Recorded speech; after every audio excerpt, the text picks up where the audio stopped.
tengo del otro lado al profe, a Raúl, para conversar de historia y repasar acontecimientos que ocurrían en fechas como la de hoy en años pasados. ¿Cómo estás, Raúl? ¿Cómo te trata esta mañana, este día? No, hola, buen día, Gerardo. Bien, muy bien, afortunadamente. La verdad que bastante bien, no me puedo quejar. Excelente, bueno, pero como sea, Raúl, la situación en otros años era complicada, porque hoy, por ejemplo, en 1847 en México se daban de lo lindo ahí en Chapultepec, en DF, ¿era esto? Sí, hoy en México DF hoy se llenaban de glorias el día que ellos los conocen como los niños héroes, porque digamos todo el día 12 fue en la guerra que se tuvo cuando Estados Unidos invadió México y le quitó la mitad del país. ¿Esta es la de Texas o es otra guerra? Sí, esta es la defensa, digamos, ya venían más porque la batalla en los valles de México, de Churubusco, de Molino del Rey, de Padiema, ya habían devastado bastante todo lo que era el ejército. Santa Anna hizo lo que podía y bastante resistieron, porque hay que entender las diferencias de lugares que hay.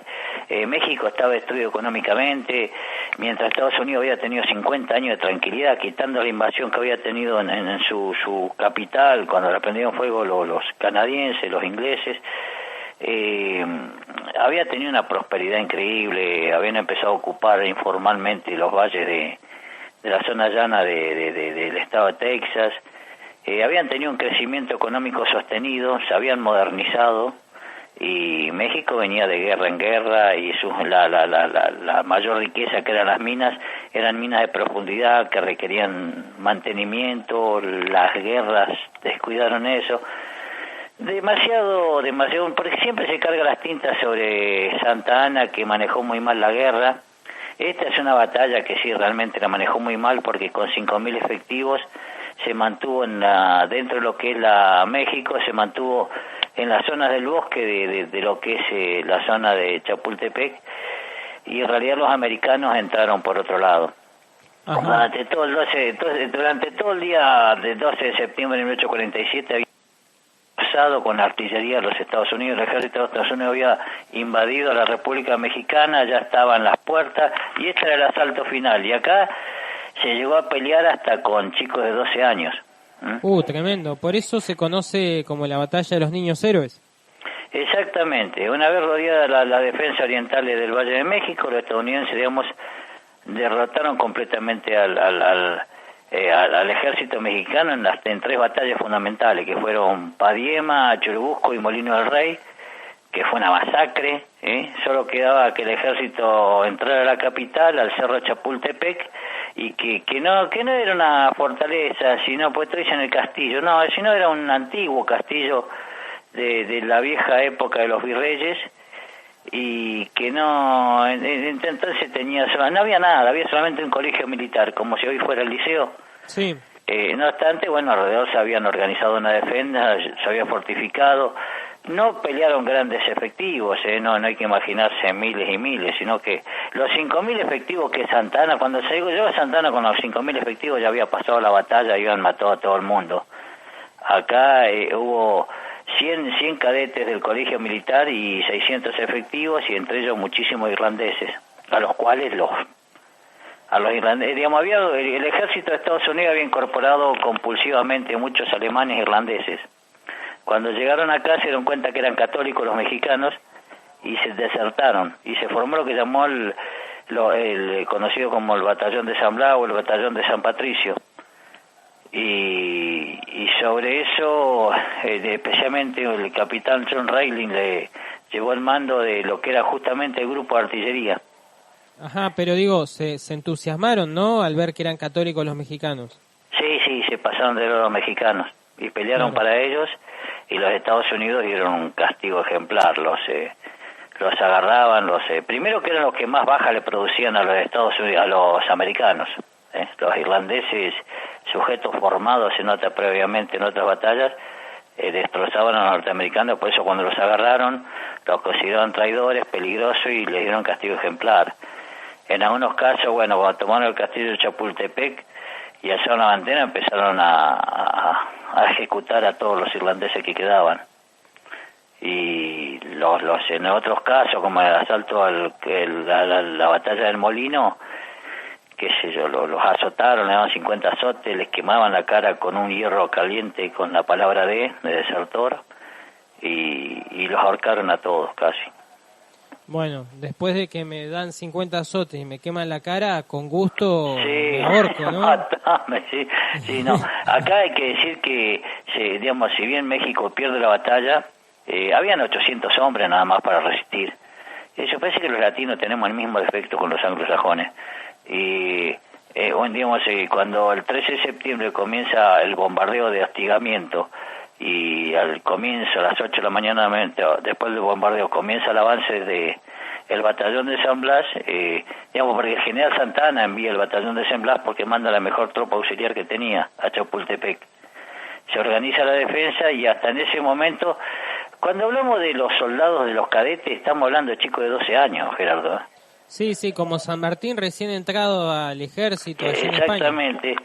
Digamos, y bueno, y estos cadetes resistieron y se desarrolló una batalla encarnizada en la cual los americanos, como siempre, empezaron y a las 12 ya empezaron a tomar posiciones, lo que le llaman ellos una zona de caballo o caballero algo, y ahí donde la investida de de todos los combatientes americanos fue bastante insostenible, ya no se los podía detener, y se luchó prácticamente. Hay nombres también, hay nombres de todos los soldados que cayeron y de todos los cadetes que pelearon, de los niños héroes. Especialmente hay uno de 12 años que resistió y cubrió todo, que digamos, de los que más se conocen, que son Agustín Melgar, Fernando Monte de Oca, Francisco Márquez, Juan Escutia, Barrera, Vicente Suárez, y uno de 12 años que es el que resistió con muy buena puntería, mantuvo a los americanos. Lógicamente, los americanos, una vez que tomaron el lugar, hicieron una masacre con eso. Tremendo lo de México, porque las minas quedaron averiadas por las guerras, con eso perdieron recursos fiscales, hubo contribuciones forzosas, aumento de impuestos, los agiotistas de EFE empezaron a prestar plata, creció la deuda interna, hubo renegociaciones también con la banca internacional y después de eso encima te cae la guerra con Texas, después la invasión de Estados Unidos, pierde mitad del territorio, sumale después la ocupación de Francia, tremendo. Y después siguió, porque después por deuda los invaden, después lo que hizo Benito Juárez realmente fue un acto heroico increíble. Pero esta guerra que fue con Estados Unidos, demasiado resistieron 2 años. No se puede entender cómo México puede llegar a tolerar tanto tiempo los combates y sostener este tipo de conflictos sin recursos, sin armas, solamente a fuerza de coraje. Es más, en esta instancia, hasta los opositores se unían a la lucha y combatieron. Lo que pasa es que estaban atrasados tecnológicamente en muchos aspectos. Hay que entender que el lado oriental de Chapultepec, donde estaba formada esta compañía de cadetes, eran sujetos que tenían un armamento muy precario también. Sí. Digamos, y pelearon, digamos, digamos, Agustín Melgar es uno de los sujetos más notables por la resistencia. Con sus disparos tuvo frenados a los americanos muchísimo tiempo hasta que cayó herido. Y que después le tuvieron que amputar la pierna para poder salvarlo, ¿no? En esta etapa me merece el mayor de los respetos, ¿no? Capaz que lo digo más como es combatiente que como profesor de historia, pero en esta instancia, cuando ven el resultado ya inminente, resistir por una cuestión de honor, ¿viste? Por una cuestión de patriotismo, acá México tiene los mayores laureles. Porque el ejército de Estados Unidos es un ejército moderno, superado numéricamente, y aparte, repito, quitando los 600, era un montón de batallones, porque no era un solo batallón, quitando los irlandeses que combatieron, los 400 soldados del San Blas, el resto eran cadetes y rejuntados de otras unidades. Es más, acá hubo 600 muertos, Gerardo. Y sin embargo, los americanos tuvieron mucho más pérdidas. Tuvieron 330 muertos, más de 700 y pico de heridos, mucho más de 830 muertos tuvieron. Es como la Unión Soviética cuando toman Berlín, que mueren 90.000 y contra 30.000 de Alemania, una cosa así. Sí. No, pero acá la diferencia es que no es que lo mandás a pelear como pasó con la Unión Soviética, sino que acá los defensores mueren todos, porque eran de los 800 efectivos, 600 mueren. Por supuesto que fueron ejecutados todos los que eran del batallón San Blas, pero de los americanos, bueno, más de 833 americanos mueren. Tremendo, Raúl. Así que tiene unas bajas increíbles. Y en ese aspecto hay que reconocerle los méritos a Nicolás Bravo, y a Felipe Santiago Xicotepac, que el nombre del cerro, ahora que escucho el nombre de este apellido tan náhuatl, era el Cerro del Chapulín, le llamaban a Chapultepec. Chapultepec es el nombre náhuatl que tiene ese lugar. Claro, de ahí el Chapulín Colorado. Claro, sí. Así que, pero fue una batalla conmemorativa, llena de gloria, y hasta con niños que pelearon esa guerra contra los americanos que avanzaban, como siempre pasa, nunca van en desventaja. Y bueno, yo creo que de ahí los boxeadores que son, Raúl, ¿no? No, eso tiene que ver con la formación que tienen los gimnasios mexicanos. Pero esta que cosa no son máquinas de picar carne, pero sí tienen un entrenamiento demasiado intensivo. Pelean hasta lo último, es tremendo. Pelean hasta el final, vos no podés confiarte hasta el último round porque... Y bueno, o hasta que no cuenten 10 no te confíes, porque si le queda un minuto de vida el mexicano te va a destruir, ¿viste? Bueno, yo tengo una amiga mexicana, Yosen, que ella hace boxeo ahí en DF, y el lugar donde entrenan es como la rotonda de la entrada de Radatili. Sí. Ese lugar, y que nada más que arriba ponerle una autopista.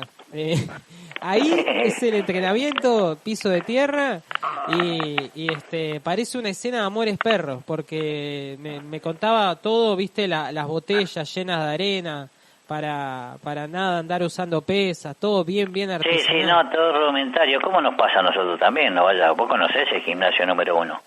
Sí, no, y te conozco el de Chacarita acá y en Capital. Y bueno, y también, viste, y bueno. Bueno, pero es que desde ahí salen los boxeadores, no los vas a sacar de un country o de la facultad. Y sí, el famoso gimnasio de Constitución, el Unidos de Pompeya, de ahí salen. Exactamente, es como que el boxeo elige a esta gente. Es cierto. Bueno, así que México se llenaba de gloria y nos queda repasar, Raúl, se nos pasó un poco lo que es Sendero Luminoso, y a esta persona, Guzmán era, o... No sé. Era el camarada, ni siquiera comandante se hacía llamar, era el camarada Gonzalo. Sí, el nombre ese, acá lo tengo anotado. Me lo conocemos como Abimael Guzmán, pero el nombre era Manuel Rubén Abimael Guzmán Reynoso. Ah, claro. Sí, bueno, pues ¿por qué lo traemos a cuento? Porque hoy lo capturaban en 1992 a Abimael Guzmán, el líder de la banda terrorista Sendero Luminoso, que fue una banda creada, algunos dicen del 70, pero yo creo que es anterior. Hay unos historiadores que le dan una data un poco más anterior, y fue muy bien estudiado. En eso hay que respetar a los historiadores peruanos, tanto Zapata, Gorriti Gustavo, Carlos Iván de Gregori, Nelson Manrique, le sacan mucho el jugo, ¿sabes a qué? Tanto ahí como en el Ecuador, a los antropólogos. Entonces, desde el lado de la antropología tratan de estudiar, porque si no, a veces no se entienden los fenómenos. Y creo que nos tiene que servir, Vos decías, bueno, hablaron mucho del presente, esto es el presente, Gerardo. Porque esta historia en alpargatas, de la cual le pido disculpas a todos mis profesores, lo que trata es de que el tema Peggy llegue a la sociedad, porque lo que se estudia es el presente, viendo este pasado inmediato en este caso. Sí, y hay que tener mucho cuidado, porque cuando comenzó Sendero Luminoso allá en las tierras altas del Perú, en la zona de Ayacucho, la mayoría, hasta los propios camaradas de izquierda con los cuales se desprendieron, lo vieron como una cosa rara y de poco futuro. Y mira vos, de golpe se volvió... Controló una parte del territorio nacional peruano por una década, más o menos. Sí, por una década, toda la zona de Ayacucho, Huancavelica y muchas provincias alrededor las llegó a manejar. En la zona central de altas del Perú tuvo esa característica. También hay que contar la historia sin separación, como digo yo, como dice el doctor Mato o Perina, hay que contar la historia sin inventario, con lo bueno y con lo malo. No porque uno quiera criticar o desagradar, ni tampoco chupar las medias, pero hay que decir, y sacar muchos mitos, porque Perú también tuvo un presidente payasesco como fue el señor Fujimori, que le dio una categoría a la política en Latinoamérica. ¿Te acordás que se hablaba de la fujimorización de la política? Yo me acuerdo de eso cuando era estudiante en la universidad. Sí, él era un desconocido que le ganó a Vargas Llosa. Exactamente, le ganó a uno de los intelectuales más importantes que tuvo el Perú. Sí. Uno de los escritores más brillantes que ha tenido el Perú. Uno de los menos queridos por el progresismo hoy en día, ¿no?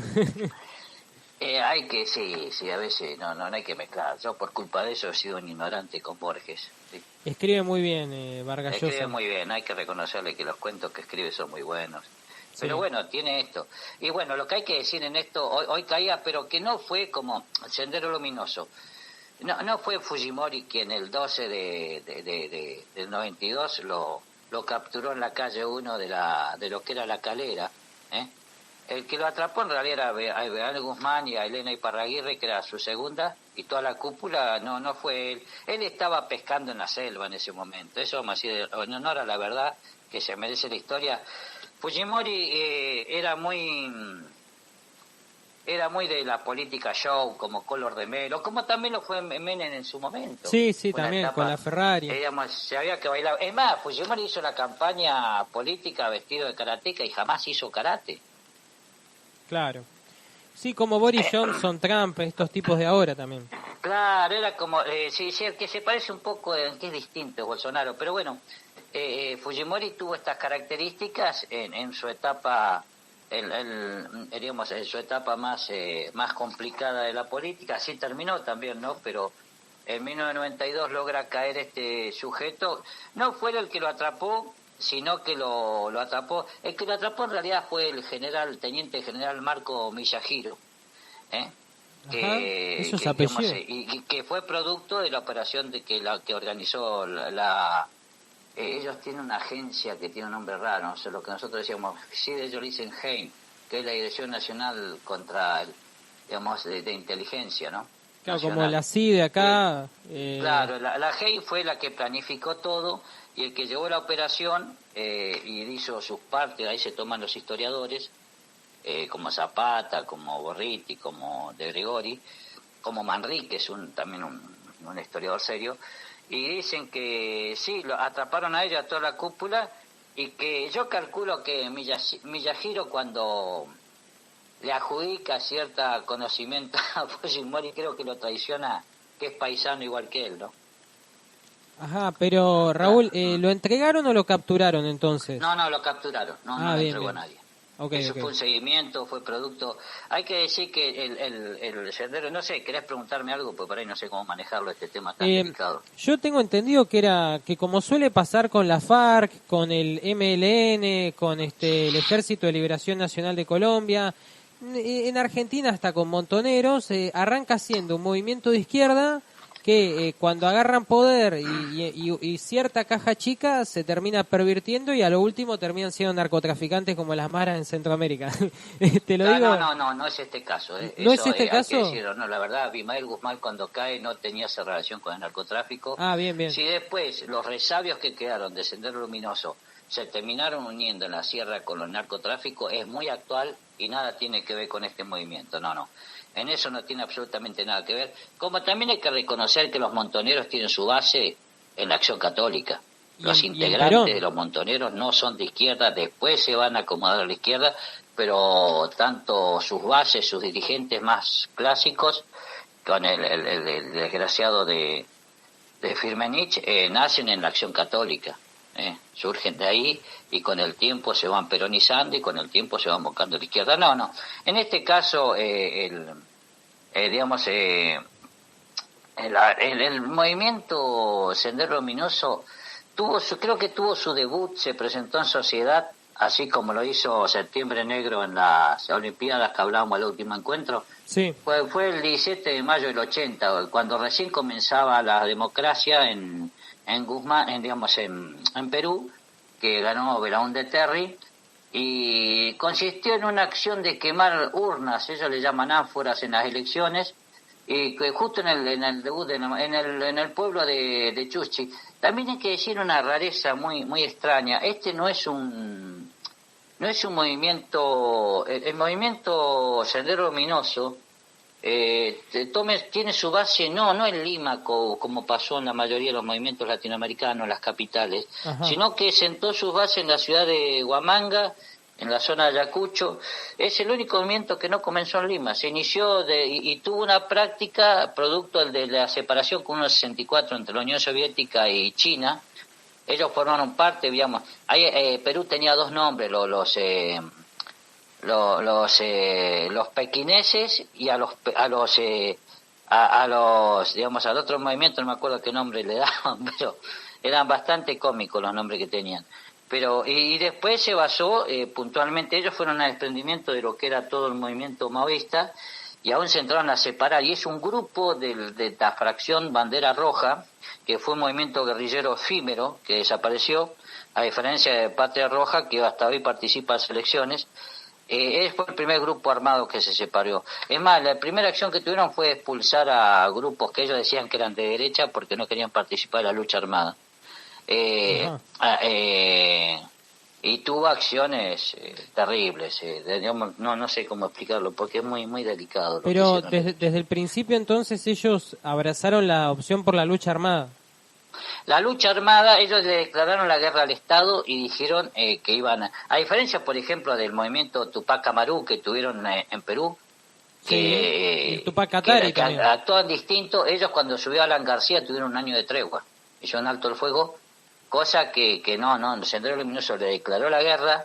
Ellos dijeron que a partir de, digamos, cuando se separó, digamos, de acuerdo a Nelson Manrique, él dice que ya en 1964, cuando se han separado, moscovitas se llamaban lo que era de Rusia, que se separan entre moscovistas y pequineses, había un vacío de poder en esa zona donde comenzaba a trabajar, que fue de campo a ciudad, un vacío del Estado, y las primeras participaciones que hicieron fueron de acción comunitaria, y ellos se quiebran cuando se divide el Perú. Ellos dicen que, bueno, lo que dice lo que dice Abimael Guzmán es que tanto Lenin como Mao traicionaron el movimiento comunista.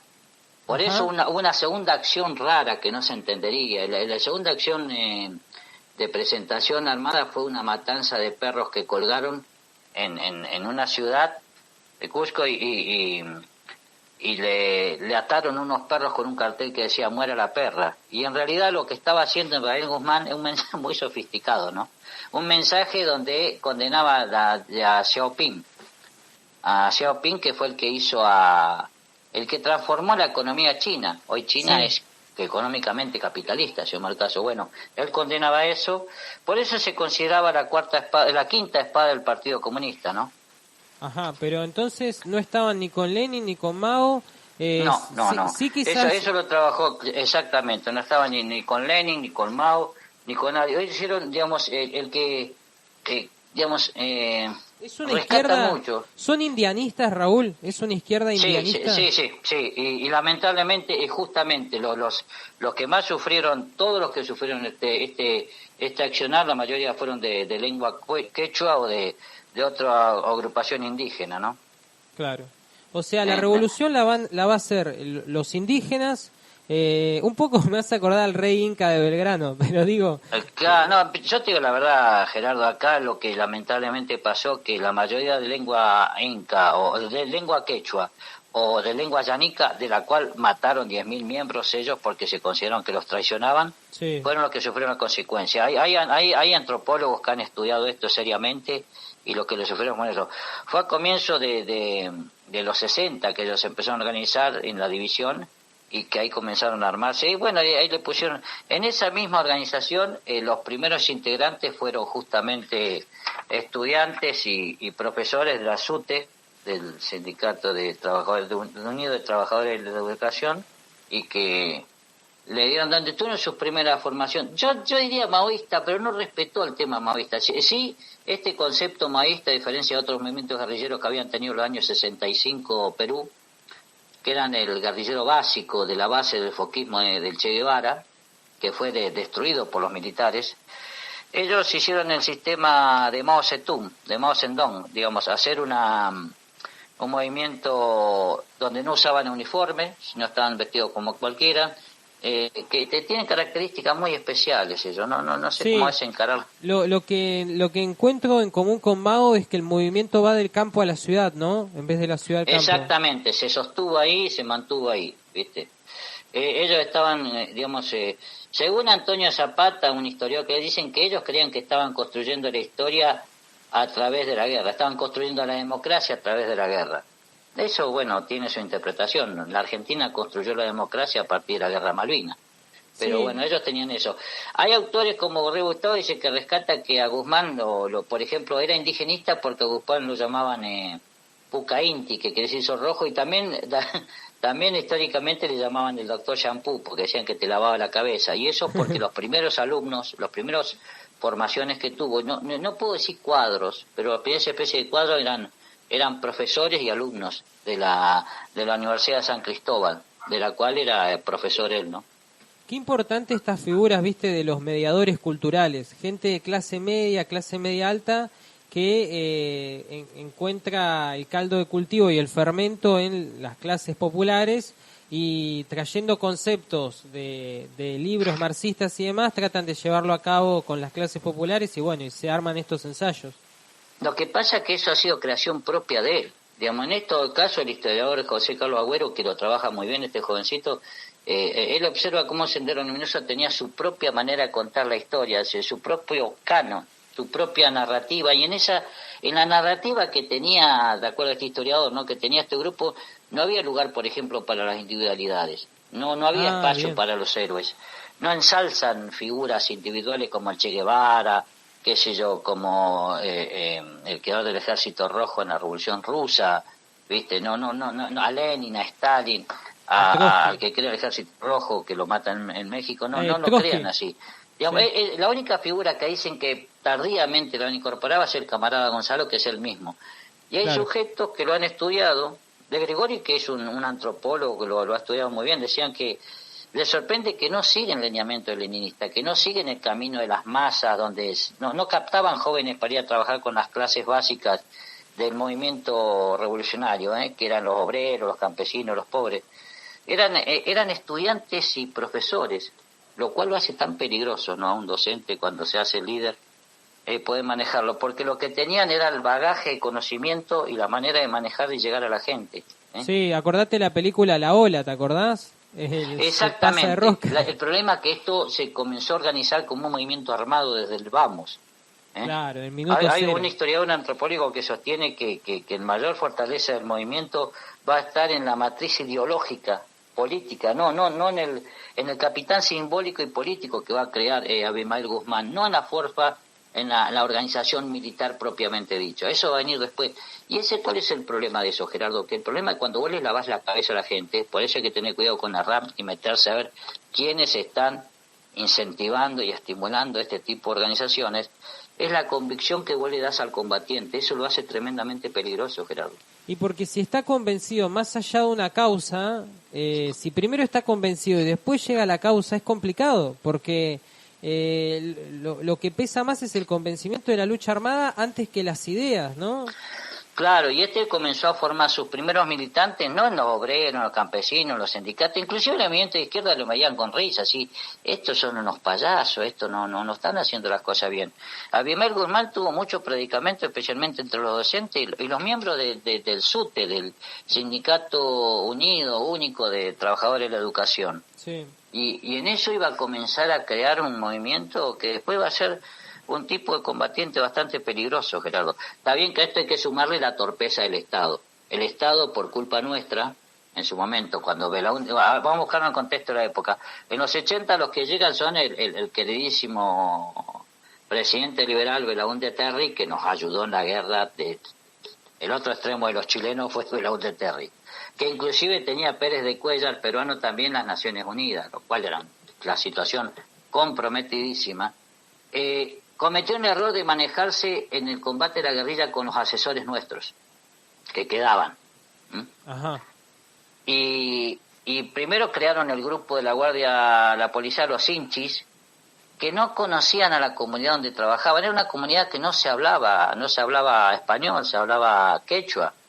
Claro. Es que ahí es donde me doy cuenta. O los otros grupos más allá, que eran los ayanicas, y caían con represión, y eso iba a hacer fortalecer más a Sendero Luminoso. Sendero Luminoso lo primero que hizo cuando llega a esos lugares abandonados de Dios es como si nosotros nos vamos al interior de nuestra propia provincia, o sea, la calidad nuestra, y le empezamos a prestar servicios de justicia primero, que es lo que más demanda, de salud y educación después, de alimentación, y es ahí donde gana. El problema es que después se convierten, y bueno, los hinches comenzaron a reprimir y a cometer todo tipo de tropelías. Muy tarde se dieron cuenta, Verón de Terry muy tarde se dio cuenta que ahí tenía que mandar militares. Algo que nos pasa con el reciente hecho, que es noticia todos los días con nuestra vicepresidenta, que la profesionalidad la dan los profesionales. Sí, y la policía parece quedarse atrás ahí y no estar a la altura. Ojo que también, así como Sendero Luminoso cometió, acto terrorista donde mató muchísimos, muchísimos campesinos, más de 69 campesinos en un poblado, así como en la zona de Ayacucho, en Lucanamarca, mataron más de 68 personas a machetazo, hachazo y con agua hirviendo, como para explicar terroríficamente que no se tenían que alejar de su dirección política. Los militares también atacaron un pueblo donde confundieron a todos los habitantes con colaboradores. ¿Dónde están los hombres? Pues había solamente mujeres, chicos y viejos, y los mataron a todos. Eso fue me hace acordar a las historias de Colombia también, y me hace pensar en, te va a parecer muy loco capaz, pero a los talibanes, Raúl, porque es una especie de fundamentalismo y esta crueldad que describís, ¿no? Lo que pasa es que es peor, porque los talibanes, por ejemplo, tienen el cerebro lavado por la religión, una interpretación de religión. De hecho, la palabra talibán quiere decir, a diferencia de los mujahidines, que eran guerreros de Dios, ellos se dicen estudiantes. Talibán es estudiante. Ellos dicen, nosotros somos estudiantes del Corán. Claro. Y bueno, en este momento tenemos que agarrar el fusil para poder defender lo que estamos estudiando. Acá van a hacer malas interpretaciones políticas, Gerardo. Todos. Y desde Belaúnde de Terry hasta Alan García y hasta quienes vinieron después cometieron todo tipo de errores. Sí, cuando el que más se acercó fue Alan García, pero por su forma personal de ser, él hablaba quechua, por ejemplo. Pero Alan García formó parte de Sendero Luminoso. No, Alan García fue presidente del Perú. Sí. Digamos, los presidentes del Perú fueron, primero cuando comienza esto está Belaúnde de Terry. Bien. Empieza a utilizar mecanismos de control con la policía, con la Guardia Nacional, crea los hinchis, se cometieron gravísimos errores. Después mandan a los militares están muy mal asesorados, comienzan a hacer las prácticas de cómo habían vencido, con los manuales del año 1965, que habían vencido al MIR y otros movimientos de izquierda en Perú, los quieren aplicar acá. Y el problema es que este grupo es completamente distinto. Ellos son la quinta espada del maoísmo, su versión propia, y no respondían a los cánones. Respetaban en cierta forma el libreto de Mao Zedong, que la revolución, no hasta todo el punto. En el momento que él se convirtió en el único, ahí fue donde no respetó lo de Mao Zedong. Pues Mao Zedong decía que la guerra no sabe de días, de meses, de años, ni de décadas, que era un movimiento, un proceso continuo, donde, aunque caiga la dirigencia, los cuadros intermedios, que es lo que no formaba, no delegaba Benito Guzmán, sino que todo estaba en él. Por eso cuando lo atrapan lugar donde está toda su información y lo atrapan a él, se desarticula completamente el movimiento. Claro, era muy dependiente de él el movimiento. Sí.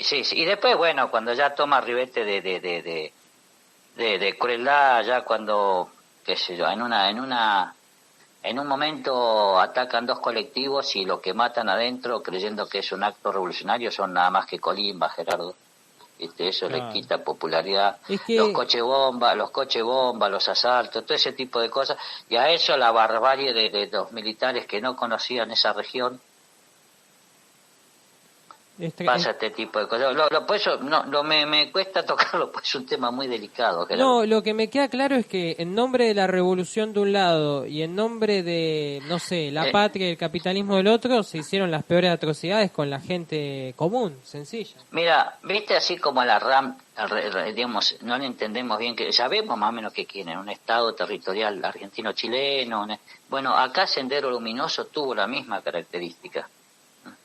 Claro. Hasta el nombre es raro, Sendero Luminoso, no se llaman. Sí, solo que tenían movimientos como los 4 de Shanghái, tenían movimientos. pero lamentablemente, viste que el mismo nombre es raro, ¿viste? Sí, el nombre ya es raro.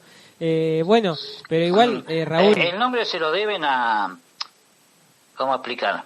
El nombre surge porque ellos habían publicado un periódico en Ayacucho cuyo lema era... Viste que todos los diarios tienen como... Yo la verdad no era libre, todo ese tipo de lemas. Sí. El lema de ellos decían que esto se escribía basado por el Sendero Luminoso de José Carlos Mariátegui. Porque hay que decir que Perú ha tenido uno de los intelectuales más brillantes del pensamiento revolucionario, ¿no? Del pensamiento latinoamericano, sí. Exactamente, bueno, ellos decían que ellos escribían, su lema era por el Sendero Luminoso de José Carlos Mariátegui. ¿Y sabés que José Mario Mariátegui no mandó de... No, sé Mariátegui... si pidió matar indios. No, murió en 1932 y es un gran intelectual que reconocía... No, pero yo digo, si en sus lineamientos intelectuales, en sus ideas, tenía la idea de matar indios. Bueno, acá pasaron cosas espantosas, Gerardo. Yo lo quiero decir con mucho respeto porque hay un gran afecto que tenemos con el pueblo peruano, Gerardo. En los 7 ensayos de Mariátegui no hay un tono de lucha armada. Al contrario. Exactamente, bueno, Sendero Luminoso nace ya como un grupo de lucha armada y le declara la guerra al Estado peruano. Sí, es tremendo. Además, lo curioso es que en todo lo que me estás contando y también en Mariátegui hay un rasgo común y es la exclusión de los afroperuanos. Mariátegui creía que... No lo había pensado, no. Bueno, hay que entender que Perú, por ejemplo, y eso lo contó el mayor conductor que tuvimos, que era Guerrero Martínez, había universidades que no permitían a los mulatos estudiar. Acá no hay, ese grupo étnico no se lo tuvo en cuenta. Pero en Mariátegui es abierto, los negros no pueden ser el futuro de Perú, y sí los indios. Bueno, hay que ver el contexto de la época, Gerardo, no quiero justificar esa salvajada. No, pero es raro, a mí me resulta raro como, digamos... No, eso como si uno piensa, ¿cómo pueden tener este pensamiento racista los argentinos? Es porque nuestra sociedad colonial es una sociedad de castas. Sí. Y Perú la conservó durante mucho tiempo.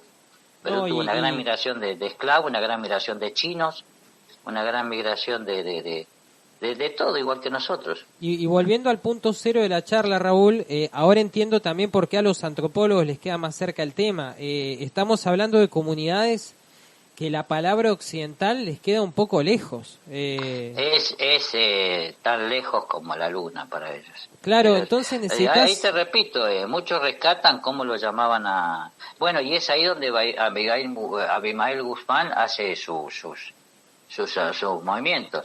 Y los únicos que organizaron el movimiento organizado... Bueno, y otra cosa rara del movimiento de los senderistas, cuando sacaban un líder le ponían una mujer.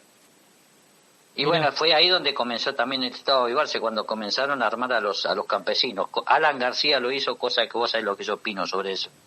Claro, sí, pero para que se protejan los propios... Él hablaba quechua, él se trataba con la gente, en malogrado expresidente peruano. Y él, por ejemplo, fue el primero que permitió que los militares, en vez de reprimirlos, se hagan aliados y pidan colaboración al campesino, y empezaron a armarlo. No me acuerdo cómo se llamaban, colonias armadas, no me puedo acordar cómo era el nombre que ellos le daban. Pero armar campesinos. Y en el movimiento armado de Sendero Luminoso, los únicos encargados de la dirección armada eran él, la esposa, Augusta Latorre, que cayó en un enfrentamiento, y su segunda, que después fue su segunda pareja, que era Elena Parraguirre, que es con la que la agarran cuando caen ahí en la calle 1 de la zona de La Calera, donde la agarró el teniente general Marco Miyahiro. Claro, tremendo, Raúl. Miyahiro, es un apellido japonés, no sé cómo se nombra. Sí, parte Miyahiro, creo que. Parte de la migración asiática que tiene Perú. Sí. Bueno, Raúl, te despido que ya estamos en horario. Lo último que te digo es, claro, un antropólogo no tiene un ideario, si querés, tan centrado en las ideas europeas como si un filósofo, un historiador, le puede entrar por otro lado. Pero porque a nosotros por ahí nos termina quedando lejos. Me da esa sensación. Sí, así que... Bueno, gracias Gerardo, la verdad es bastante complicado el tema para entender. Y bueno, y es importante resaltar algo, porque he escuchado muchas pavadas sobre las villas. Esta idea que hay peruanos que hayan sido senderistas, nada más alejado de la realidad que eso. Bien, bien. Todo esto se desarrolló en Ayacucho y en el final, en el ocaso del movimiento Sendero Luminoso fue en Lima recién. Exacto. Bueno, Raúl, gracias por esta charla. Te mando un abrazo y mañana nos conectamos de nuevo. Que tengas un buen día, Gerardo. Igualmente.